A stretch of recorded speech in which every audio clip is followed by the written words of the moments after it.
अध्याय 6 प्रमुख परिणाम क्षेत्रों पर ध्यान केंद्रित करें। जब प्रत्येक शारीरिक और मानसिक संसाधन केंद्रित हो जाता है तो समस्या को हल करने की व्यक्ति की शक्ति कई गुना बढ़ जाती है। Norman Vincent Peale. आप वेतन पर क्यों हैं? यह सबसे महत्वपूर्ण प्रश्नों में से एक है जिसे आप अपने पूरे करियर में बार बार पूछते और उत्तर देते हैं। जैसा कि होता है, ज्यादातर लोगों को यह पता नहीं होता कि उन्हें पैरोल पर क्यों रखा गया है। लेकिन अगर आपको यह बिल्कुल भी पता नहीं है कि आपको पैरोल पर क्यों रखा गया है और आपको किस नतीजे पर पहुंचने के लिए रखा गया है, तो आपके लिए अपना सर्वश्रेष्ठ प्रदर्शन करना और ज्यादा वेतन पाना और तेजी से पदोन्नति पाना बहुत मुश्किल है। सरल शब्दों में कहें तो आपको विशिष्ट परिणाम प्राप्त करने के लिए नियुक्त किया गया है। मजदूरी या वेतन एक विशिष्ट गुणवत्ता और मात्रा के काम के लिए भुगतान है जिसे दूसरों के काम के साथ मिलाकर एक ऐसा उत्पाद या सेवा तैयार की जा सकती है जिसके लिए ग्राहक भुगतान करने को तैयार हों। प्रत्येक कार्य को लगभग 5 से 7 मुख्य परिणाम क्षेत्रों में विभाजित किया जा सकता है, कभी-कभी इससे अधिक भी नहीं। ये वे परिणाम हैं जिन्हें आपको अपनी जिम्मेदारियों को पूरा करने और अपने संगठन में अपना अधिकतम योगदान देने के लिए निश्चित रूप से प्राप्त करना होगा। प्रमुख परिणाम क्षेत्र शरीर के महत्वपूर्ण कार्यों के समान हैं, जैसे रक्तचाप, हृदय गति, श्वसन दर और मस्तिष्क तरंग गतिविधि। इनमें से किसी भी महत्वपूर्ण कार्य की अनुपस्थिति जीव की मृत्यु का कारण बनती है। इसी तरह आपके काम के महत्वपूर्ण परिणाम क्षेत्र में प्रदर्शन करने में आपकी विफलता भी आपकी नौकरी के अंत का कारण बन सकती है।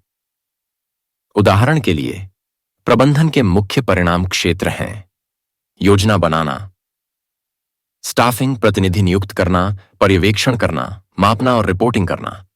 ये वे परिणाम हैं जो एक प्रबंधक को अपनी जिम्मेदारी के क्षेत्र में सफल होने के लिए प्राप्त करने चाहिए। आपके काम के लिए आपके पास आवश्यक ज्ञान और कौशल होना चाहिए। ये मांगें लगातार बदलती रहती हैं। ऐसी कुछ मुख्य योग्यताएं हैं जिन्हें आपने विकसित किया है जो आपके लिए अपना काम करना संभव बनाती हैं। लेकिन हमेशा कुछ महत्वपूर्ण परिणाम होते हैं जो आपके काम के लिए केंद्रीय होते हैं और जो आपकी नौकरी में आपकी सफलता या असफलता को निर्धारित करते हैं।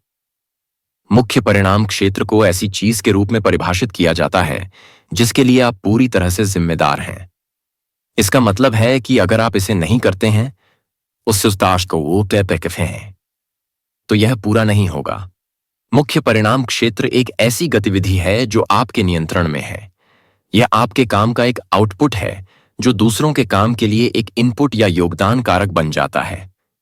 उच्च प्रदर्शन का प्रारंभिक बिंदु यह है कि आप सबसे पहले अपने काम के मुख्य परिणाम क्षेत्रों की पहचान करें, अपने बॉस के साथ उन पर चर्चा करें, अपनी आउटपुट जिम्मेदारियों की एक सूची बनाएं और सुनिश्चित करें कि आपके ऊपर आपके बगल में और आपके नीचे के लोग इससे सहमत हैं। उदाहरण के लिए, एक विक्रेता के लिए संभावनाओं की तलाश करना और नए खाते खोलना एक महत्वपूर्ण परिणाम क्षेत्र है। यह गतिविधि पूरी बिक्री प्रक्रिया की कुंजी है।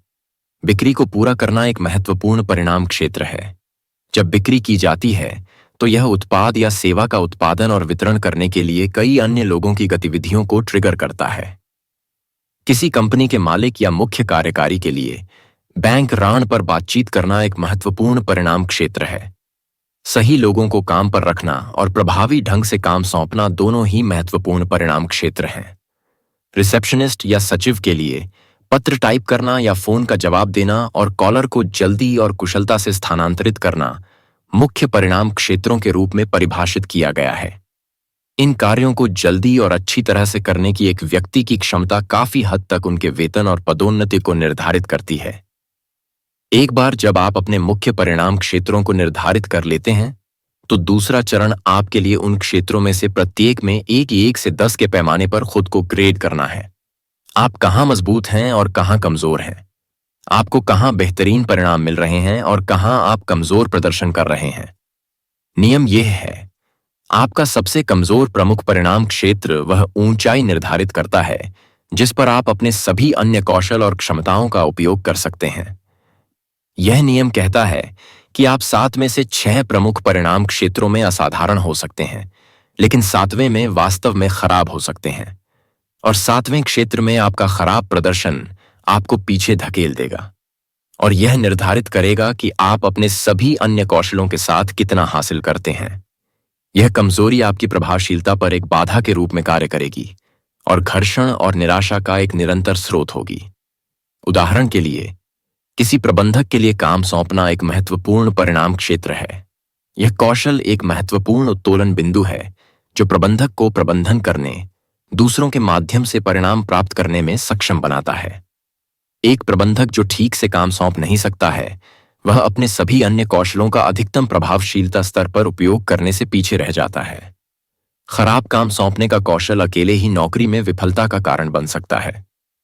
कार्यस्थल पर टालमटोल और देरी का एक मुख्य कारण यह है कि लोग उन क्षेत्रों में काम और गतिविधियों से बचते हैं जहां उन्होंने अतीत में खराब प्रदर्शन किया है। किसी विशेष क्षेत्र में सुधार के लिए लक्ष्य निर्धारित करने और योजना बनाने के बजाय अधिकांश लोग उस क्षेत्र को पूरी तरह से टाल देते हैं, जिससे स्थिति और भी खराब हो जाती है। इसका विपरीत यह है कि आप किसी विशेष कौशल क्षेत्र में जितने बेहतर होते जाएंगे, आप उस कार्य को करने के लिए उतने ही अधिक प्रेरित होंगे, आप उतना ही कम विलंब करेंगे और उसे पूरा करने के लिए उतने ही अधिक दृढ़ संकल्पित होंगे। सच तो यह है कि हर किसी में ताकत और कमजोरी दोनों होती हैं। अपनी कमजोरियों को तर्कसंगत बनाने, उचित ठहराने या उनका बचाव करने से मना करें। इसके बजाय उन्हें स्पष्ट रूप से पहचानें, एक लक्ष्य निर्धारित करें और उन सभी क्षेत्रों में बहुत अच्छा बनने की योजना बनाएं। जरा सोचिए, आप अपनी नौकरी में शीर्ष प्रदर्शन से सिर्फ एक महत्वपूर्ण कौशल की दूरी पर हो सकते हैं। यह आपके द्वारा पूछे जाने वाले सबसे महान प्रश्नों में से एक है और इसका उत्तर है, कौन सा एक कौशल है यदि मैं विकसित करूं और उसे उत्कृष्ट तरीके से करूं तो इसका मेरे करियर पर सबसे अधिक सकारात्मक प्रभाव पड़ेगा। आपको अपने जीवन के बाकी समय में अपने करियर को दिशा देने के लिए इस प्रश्न का उपयोग करना चाहिए। उत्तर के लिए अपने भीतर झांकें। आप आमतौर पर जानते हैं कि इसका उत्तर क्या है। अपने बॉस से यह सवाल पूछें, अपने सहकर्मियों से पूछें, अपने दोस्तों और अपने परिवार से पूछें। जो भी हो, पता करें और फिर इस क्षेत्र में अपने प्रदर्शन को सामने लाने के लिए काम पर जाएं। अच्छी खबर यह है कि सभी व्यावसायिक कौशल सीखने योग्य हैं। यदि कोई अन्य व्यक्ति उस विशेष प्रमुख परिणाम क्षेत्र में उत्कृष्ट है, तो यह इस बात का प्रमाण है कि यदि आप निर्णय लें तो आप भी उत्कृष्ट बन सकते हैं। टालमटोल करने से बचने और ज्यादा काम तेजी से करने का सबसे तेज और सबसे बढ़िया तरीका है कि आप अपने मुख्य परिणाम क्षेत्रों में पूरी तरह से उत्कृष्ट बने।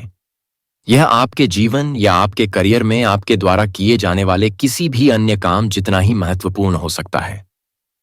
उस मेंढक को खाओ। अपने काम के मुख्य परिणाम क्षेत्रों की पहचान करें। वे क्या हैं? अपने काम को बेहतरीन तरीके से करने के लिए आपको जो मुख्य परिणाम प्राप्त करने हैं, उन्हें लिखें।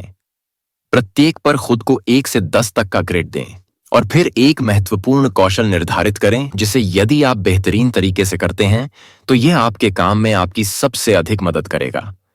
इस सूची को अपने बॉस के पास ले जाएं और उसके साथ इस पर चर्चा करें।